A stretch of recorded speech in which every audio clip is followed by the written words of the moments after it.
Hi అందరికీ ఎలా ఉన్నారు? ఇవాళ డేట్ వచ్చేసి జూలై 4, 2025. అమెరికాలో ఇండిపెండెన్స్ డే అనమాట. అంటే వీళ్ళిక్కడ స్వాతంత్ర దినోత్సవం జరుపుకుంటారు. ప్రతి ఏడాది ఈ రోజున రాత్రి ఫైర్ వర్క్స్ చేయటం ఇక్కడ ఒక గొప్ప సాంప్రదాయం. హుషారెత్తించే ఈ ఫైర్ వర్క్స్ చూసేందుకు నాతో పాటు వేలాది మంది జనం ఇక్కడ గుమికూడతారు. చూశారు కదా, పెద్దవాళ్ళతో పాటు చిన్నపిల్లలు కూడా వాళ్ళు చేసే అల్లరి అండ్ వాళ్ళ చేతుల్లో ఉన్న glow sticks and street food వాసనలు, ఇంకోటేంటి, ఇవన్నీ చూస్తుంటే ఒక పండగ వాతావరణం అనిపిస్తుంది. ఒక్కొక్క ఫైర్ క్రాకర్ బ్లాస్ట్కి ఇక్కడ జనం వావ్ అంటూ చాలా థ్రిల్గా ఫీల్ అవుతున్నారు.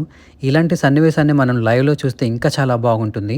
ఇప్పుడు మనం చూస్తున్న ఈ మెరుపులన్నీ జూలై 4వ తేదీకి సంబంధించిన గొప్ప చరిత్రను గుర్తు చేస్తాయి.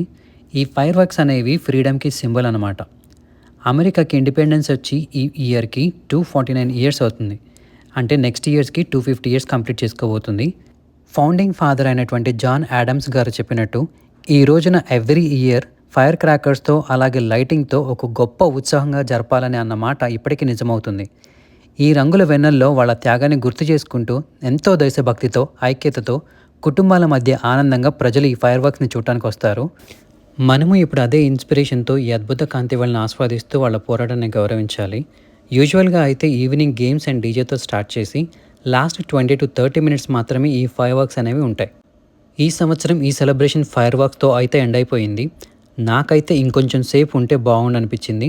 మీరంతా ఎక్కడున్నా జూలై 4ని ఫుల్గా ఎంజాయ్ చేశారు అనుకుంటున్నాను. ఫైర్ వర్క్స్ లాగానే మీ సపోర్ట్ కూడా స్పార్క్లు అయ్యి తలుక్కుమని మెరవాలి.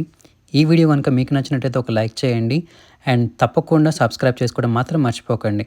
మరిన్ని ఇంట్రెస్టింగ్ వీడియో కోసం stay tune and happy 4th of July US.